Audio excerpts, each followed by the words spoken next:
Coco. Renaud Meyer, bonjour. Bonjour.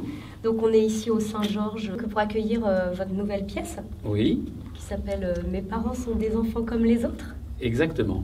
Alors c'est une comédie, voilà, évidemment. C'est la rencontre d'une famille de bobos parisiens et une famille de juifs tunisiens, d'origine tunisienne. D'accord. Voilà. Ça pourrait raconter comment on peut abandonner ses préjugés, ses a priori sur l'autre, et puis peut-être devenir soi-même. Les deux fils vont essayer de rendre fous leurs 4 parents. Hein. D'accord. Et ça marche? Eh bien, on espère que ça marche. Au départ, c'était une pièce radiophonique. Alors au départ, c'était une pièce radiophonique pour France Inter, qui était une pièce de 20 minutes. Il a fallu la déconstruire. Mon producteur à France Inter, Patrick Liégibel, m'avait dit un jour, écris-nous une comédie utile.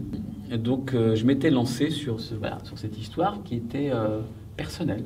Ma rencontre avec mon meilleur ami depuis 40 ans, qui est juif tunisien. Et moi, je suis devenu le 5e garçon de la famille. J'ai voulu un petit peu raconter ça en toile de fond. Vous avez des parents un peu fous, c'est ça?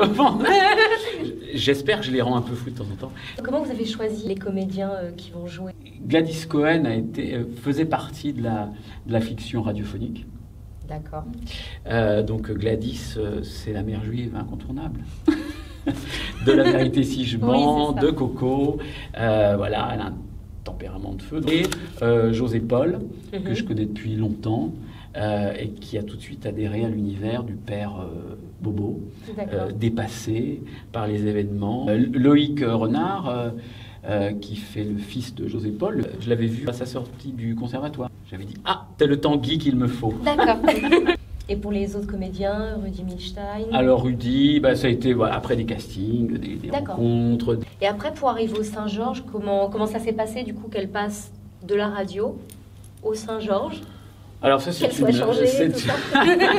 c'est plein d'étapes. Bon, c'est-à-dire que dans le théâtre privé, on fonctionne assez souvent de la façon suivante, c'est qu'on organise des lectures publiques avec des gens dans la salle, et puis on lit devant des directeurs de théâtre qui sont intéressés. Et c'est vrai que là, et Pascal Legros, qui dirige le Théâtre des Nouveautés, qui est également tourneur, et Marie-France Ménial, qui dirige le Théâtre Saint-Georges, ont été séduits. Et là, vous êtes en pleine création, parce qu'en fait, les répétitions n'ont même pas commencé. Non, on a la maquette du décor, la maquette.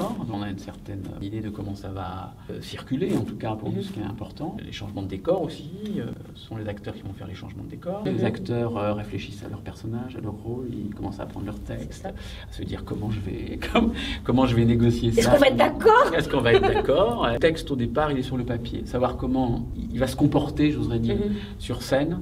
C'est toujours une énigme, et c'est bien, donc il faut faire aussi avec ça.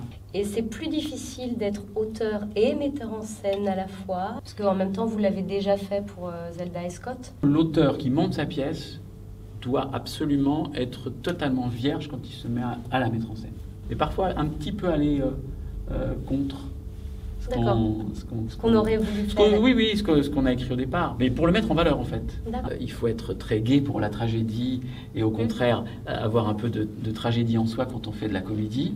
Et là, on a donc tout ce qui sert pour votre travail. Alors ça, c'est la pièce. Voilà. Ça, c'est le carnet du metteur en scène qui prend ses notes par rapport à la pièce. Et ça, c'est les rendez-vous, parce qu'il faut que je sois à l'heure avec les journalistes. Oui, tout à fait. Merci beaucoup. Merci à vous.